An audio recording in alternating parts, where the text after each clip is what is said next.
guess we all believe that education is about inspiring learning, inspiring children to be lifelong learners. How we do that is debated at length. And there are shelves full of books that telling you how to do it this way, a recommendation for another way. But it's not possible to take all those suggestions on board. We have to make a decision. And what I'm here to talk about is share one school story about how we've inspired learning for our children. I began my career in the classroom, and it was my sole aim as a teacher to design and maintain a culture of learning, an environment where my children could thrive. And although I had external pressure, use this curriculum, I'd like you to use this planning format, assess at this point, report in this way, I still knew that I wanted that environment for my children to stimulate them, a place where they could be challenged, where they could collaborate, and where as children they could grow. Yet every school, every classroom is different. It's led by different principals. There are different governors, local authorities, national government, all staring into this learning environment that we are responsible for. And we can try and enforce one way, one pedagogy, one planning format, but ultimately, teachers are responsible for maintaining that clear environment so that those children can grow. So when I moved to principal, head teacher, I realised I was now ultimately responsible for ensuring that over 300 children succeeding in a school that had learning at its heart. But as a principal, you're bombarded all the time because of the standards that you're not meeting. You're constricted by the budgets. You read about the dropout in teachers, and it's easy to become defensive. And I could understand why principals do, but we can't. We have a moral obligation, and it's our responsibility and our role to make sure those schools are the very, very best they can be. And for that, we need three things: direction, decision, and courage. Direction to say, look, this is where we're going, everybody, and this is why we're going in that direction. Decision, to choose from all these things that you're offered. Do this one, do this. This will solve this problem. This will plug this gap. And the courage, as a principal, to turn around and say, you know what? This will make a difference. Not to that vulnerable group, not in that subject, not in that test, not in that week, not in that month, not in that year. But this will make a difference to these children in their future. This is the thing that will send them out into a world which will throw at them complex conflicts. This is the thing that will give them the resilience and the power to be the best learners, the best citizens they can be. It will give them the strength to love themselves and one another. So what makes that learning school? Well, I don't know whether you have pick and mix things here where the children can go and buy sweets. Well, as the head teacher in the first few years, I felt like that. All these things being offered, try this, try this, try this, try this. And I didn't know what to do. And then all of a sudden, I met a man called James Nottingham. And he introduced me to philosophy for children. And it was like finding a golden ticket. This was the thing that was going to change everything.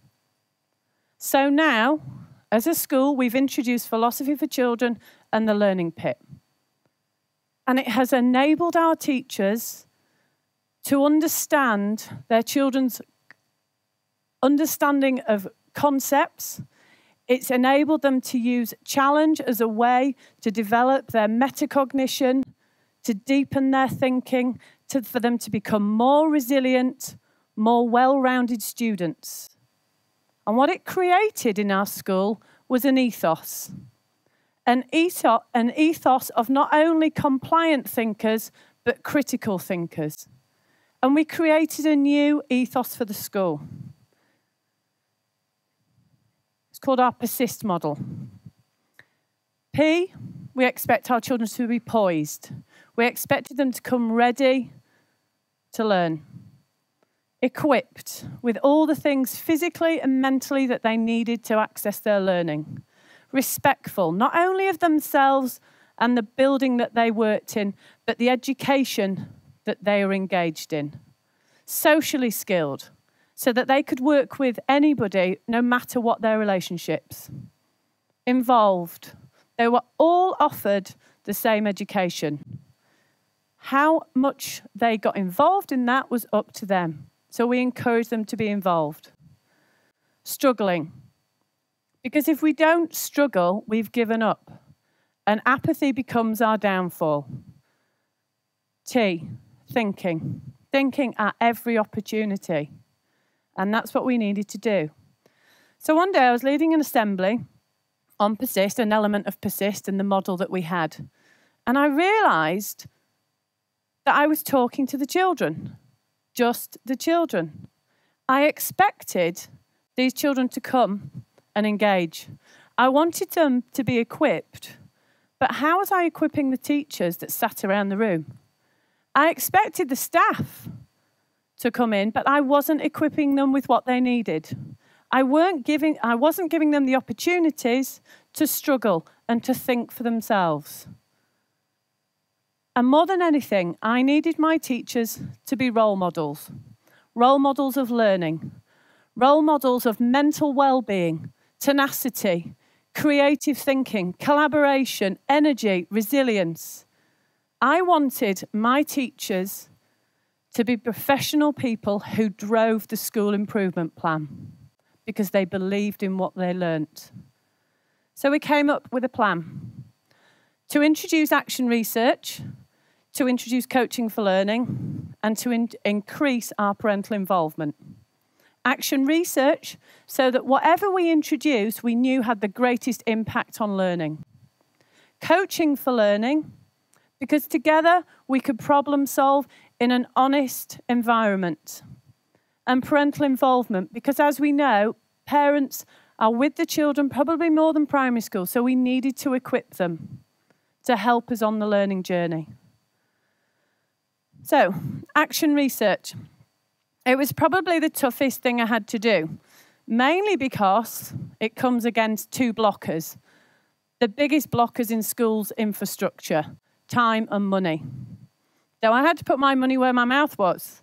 I had to invest time, invest in money. So I set about creating a small library. I did my own research in how action research might work in schools, created a pro forma, had a go myself to model to the staff and introduced it. That's when I met my next blocker. I don't read. It was like a dentist telling me that you don't need to brush your teeth. This was a teacher saying I don't read. But what that was an emotional reaction to someone who'd never been expected to develop her own learning, had never been given the opportunities, and had never been trusted and respected. So we had a discussion. We've got two choices here. We can either develop an education where people out there tell us what to do with these children, who they don't know, who they don't understand. Or we can look into what works with our children and we can drive the school agenda from here. So that's what we do. Every week, 2 teachers are released and together they identify a common theme. They go and find respected research. They usually cross-reference their idea to the visible learning meta-analysis to make sure it's worth doing, because often it isn't. Often it has a negative effect. So they change their tack. They discuss what they've read. They create a plan. They go off and implement it. And then throughout the year, they come back and they evaluate the impact with our children in our school, with them delivering it.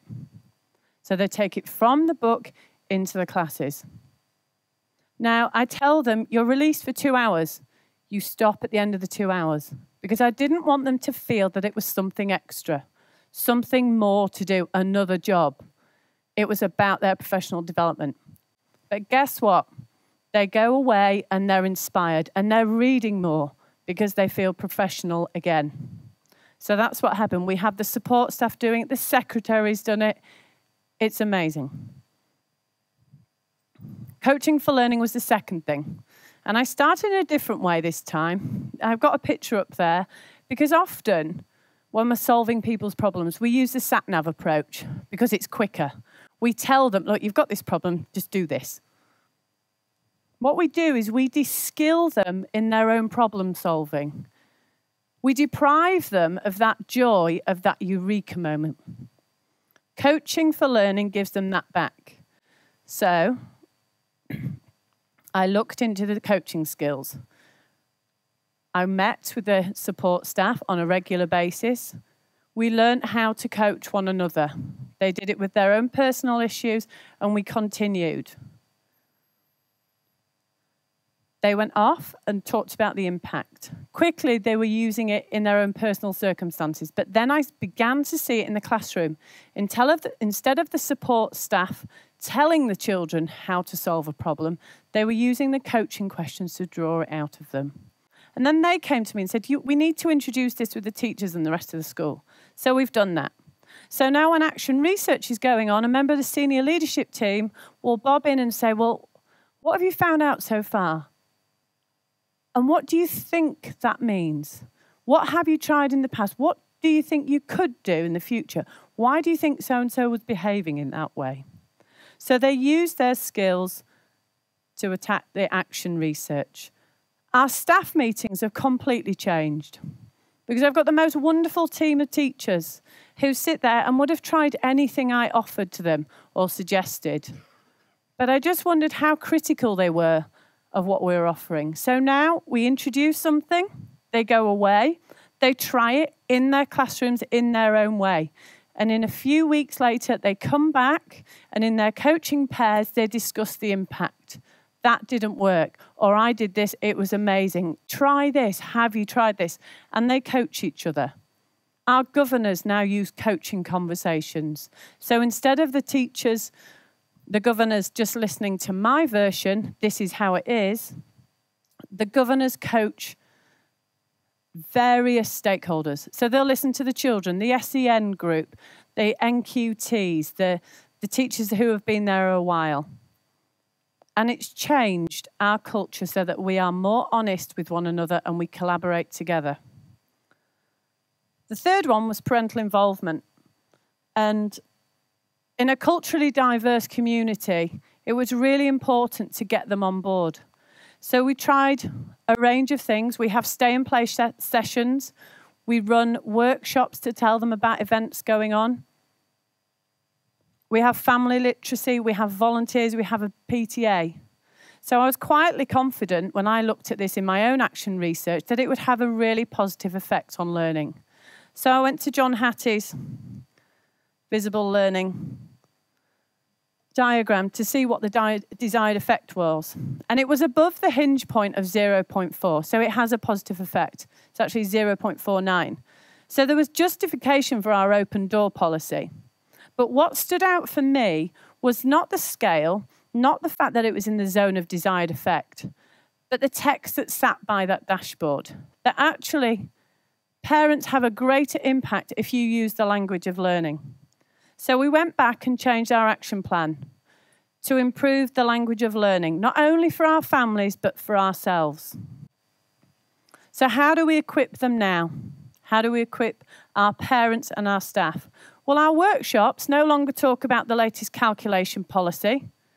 We talk about how you can develop a growth mindset by using process praise. We've taught them about ask model. We've taught them how to persevere. We've used the work of Guy Claxton and Educating Ruby and told them to improve curiosity, confidence, communication. In every lesson now, you have a learning objective. So we may be finding the area of compound quadrilaterals, that's our academic objective, but our ask objective, we are looking for commitment to a task. So the children know it's not just about knowledge, it's about the attitude and skills.